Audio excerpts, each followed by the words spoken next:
The credit crunch has banks and lenders clamping down on everybody, including consumers with spotless payment records. Here to show you how to protect your credit score, Jill Schlesinger, Executive Vice President of Strategic Point Investment Advisors. Good morning. Good morning. We've been reading about this in the papers over the last couple of months. I mean, some people saying, I've been paying my bills.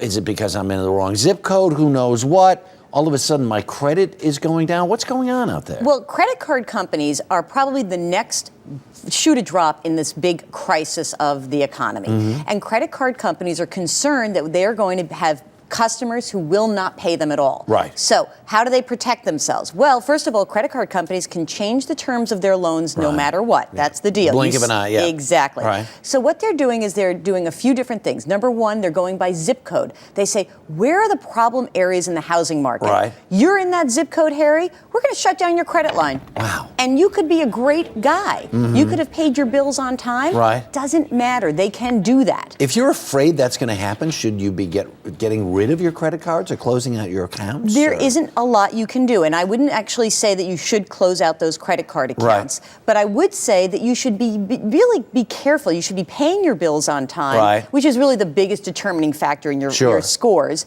But the other area that is starting to affect scores is when they shut those credit lines down.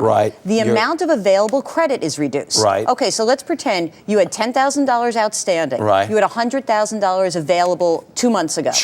All of a sudden, it's $20,000 available now. Now the ratio of the amount of debt you have compared with what's available has shot up. So that means your credit score goes down. Exactly, and that's exactly what happens. Now, when your credit score goes down, it may not go down by enough to actually harm you. We look at an example of someone who's got a $300,000 mortgage and you go to refinance your house. If you stay in the same category, if you're in that top category, and you went from 800 to 770, you see your scores, your payment's not going down. But look, if you drop one category, you might say to yourself, big deal, it's $40 a month, who cares, right? Well, guess 40 turns into 80, turns into $14,000 over the course of a 30-year loan. Whoa. So this is why it matters. When we talk to people and we say, what can you do to really keep track of your credit score? The first thing you can really do is understand what is there. So one of the things that I've always said to people is, there's a lot of free credit available, credit reports available. This is what you do. Go to annualcreditreport.com, pay the $10, get your credit score, make sure that what's on that report is accurate. If you can repair parts of your credit, go ahead and do it, but also understand, again, the best thing you can do, pay down your stuff as quickly as possible and make timely payments. All right, make your timely payments, get your credit report, correct any errors, and if you have debt, absolutely pay it off. Yes. And finally, make monthly debt payments. What is that?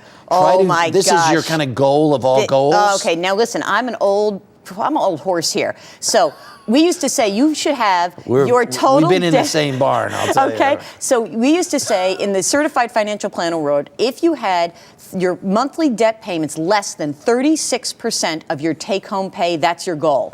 Well, that's hard for a lot of people, but that's your goal. Less than 36% of your take-home, everything, including your mortgage. And as you see your debts lower, your credit score will rise. And your general internal feelings will rise with it.